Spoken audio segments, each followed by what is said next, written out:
polisi sesat, hakim sesat, jaksa sesat, hakim tinggi dan hakim agung sesat gitu.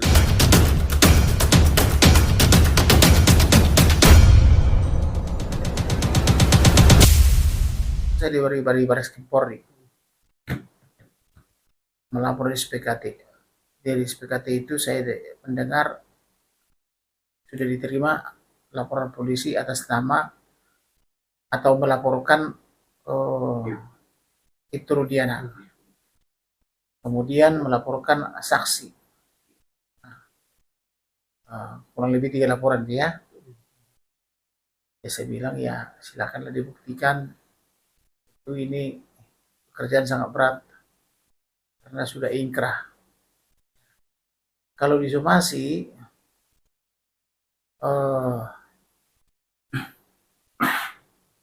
itu bisa juga karena ada perbuatan itu kalau misalnya merasa terbawa dia dengan apa namanya dengan suasana itu ya, emosi atau apa sehingga mengeluarkan kata-kata yang menyakiti misalnya ya bisa juga itu. Tapi itu dia tadi pertanyaannya adalah polisi ngomong apa sih 6 tahun lalu?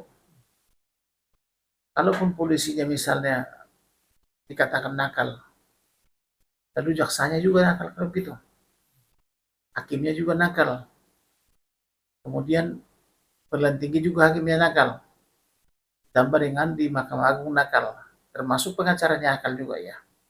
Itu kira-kira yang menjadi bahan pertanyaan bagi kita.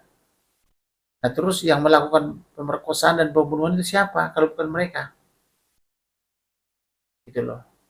Siapa yang membunuh dan memerkosa kalau bukan mereka? Pertanyaannya.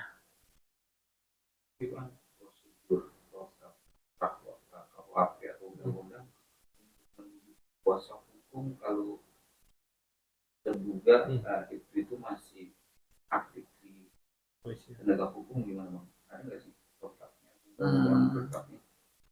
Kalau sudah menyangkut pribadi itu tidak masalah kalau dia menunjuk Ibu Elsa. Nah karena tapi kalau dia menyangkut institusinya dia melalui Kabid Humas atau Kabid Kahumas lah ya kalau memberi keterangan. Karena dia kan Kapolsek ya, tidak sembarangan memberi keterangan, tentu kalian juga mendapatkan informasi dari Humas Polri lah ya. Tetapi pertanyaannya, boleh nggak menunjuk pengacara? Nah, itu sebenarnya boleh kalau dia menunjuk pengacara Ibu Elsa Sarip. Pribadi atau bukan institusi? Nggak secara pribadi dia tunjuk Ibu Elsa Sarip. Itu dasar. Ya, sah itu. Memang dia menunjuk Elsa Sarip sebagai kuasa hukum karena di mana Iya, iya. kasus di AFJD yang apalagi sekarang baru terbuka bahwa dia bilang bahwa dia dipaksa atau dia sebagai saksi palsu, itu yang harus dibenahin bang dengan dia menunjuk hukumnya. Jadi kalau dia misalnya merasa difitnah, apalagi apa namanya itu mereka bilang nggak usah dipaksa dan seterusnya itu ya, maka itu Rudiana kan namanya kan jelek. Nah karena dari institusinya atau dari instansinya belum ada action ya, dia action secara pribadi dan menunjuk pengacara Ibu Elsa Sarip. Laporan dari medis melapor bahwa perkara ini ada itu Rudiana yang memaksa dua saksi itu untuk bilang pasien palsu. Abang ini bapak ini menanggapi.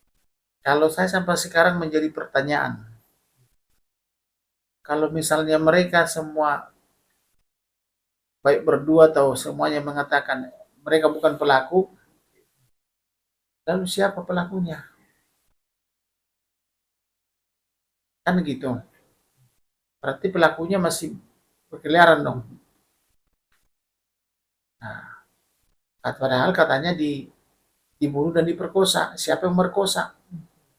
Ya kan? masih berkeliaran dong kalau gitu kan. Nah kemudian mereka kok bisa dipidana? Apa kata mereka waktu diperiksa sebagai baik terdakwa baik sebagai saksi? Kalau terdakwa satu diperiksa kan 8 saksi kan, yang 8 orang, yang terdakwa 2, 3, 4, 5, 6, 7, 8 itu kan menjadi saksi. Tambah dengan saksi dari luar dari rumah Pak RT itu dan saksi lainnya gitu ya. Nah, ngomong apa mereka gitu loh. Jadi bagi saya itu satu hal yang menarik. Jadi seolah-olah kita nih mengatakan bahwa akibat perbuatan ini maka polisi sesat, hakim sesat, jaksa sesat, hakim tinggi dan hakim agung sesat gitu. Jadi semuanya sesat, termasuk pengacaranya. Abang sendiri bilang sesat, tapi topik utama ini kan harusnya yang tersangka utama, otak utama ya bang ya, yang harus dibedah dan harus dicari bang, bukan saling melapor bang. Abang sebagai perusahaan Ya itu pertanyaannya. Eh, bukan persoalan lapor melapor, tapi siapa pelakunya? Pelaku utamanya siapa? Yang memperkosa dan membunuh itu siapa? Nah, kalau begitu, kalau sekiranya mereka misalnya menyatakan mereka adalah semuanya berbohong 8 tahun lalu ya, berarti yang memperkosa dan membunuh itu siapa? Itu menjadi bahan pertanyaan. Termasuk juga pertanyaan kepada penyidik, kepada jaksa, kepada pengacara maupun kepada hakim dari pengadilan tinggi maupun Mahkamah Agung. ini juga ada proses hukum itu akan masuk melaporkan bedah untuk PPN Jakarta Selatan untuk membongkar CCTV dan handphone biar terang benderang, dan pengacara Peggy juga senang untuk bilang bahwa emang harus ada titik terang dan membongkar CCTV. Kamu melihatnya gimana? Kalau CCTV itu oke lah, itu suatu petunjuk juga ya. Dan bukti juga menurut undang-undang itu yang terbaru ya. Tetapi untuk apa namanya itu, siapa pelakunya gitu Pak? Ya boleh lah kalau ada misalnya CCTV harus dibongkar, ya dibongkar aja. Lalu pertanyaannya siapa pelakunya gitu. Tapi saat ini juga Saka Tatal yang pernah menjalankan hukuman dan akhirnya dia keluar dapat remisi menjadikan PK hari ini bang. Kamu melihatnya dengan kata PK itu gimana bang? Tinjauan kembali PK ya. Apa yang hukum? Ketika dia menjadi terdakwa, dia katakanlah mengaku bersalah ya. Lalu terdakwa 2 dan 3, 4, 6, 8 itu saksi pada dia ya. Ngomong apa saksi ini gitu. Apakah kesaksiannya itu sama dengan kesaksiannya rumah RT dan lain sebagainya. Dan kedua, mereka juga terancam pasal 242, ancamannya 7 tahun sampai 9 tahun kalau membohong waktu jadi saksi. Jadi pertanyaan, Disayangkan nggak bang? Dalam tanda kutip dia sudah keluar dan bilang dengan PK kasus ini bang.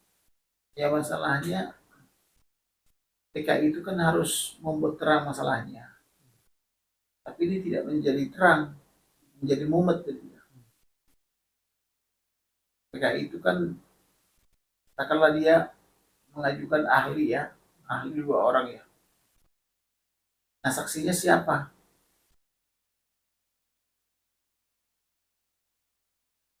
Saksi yang belum pernah didengar keterangannya. Kemudian juga hakim itu kelirunya di mana?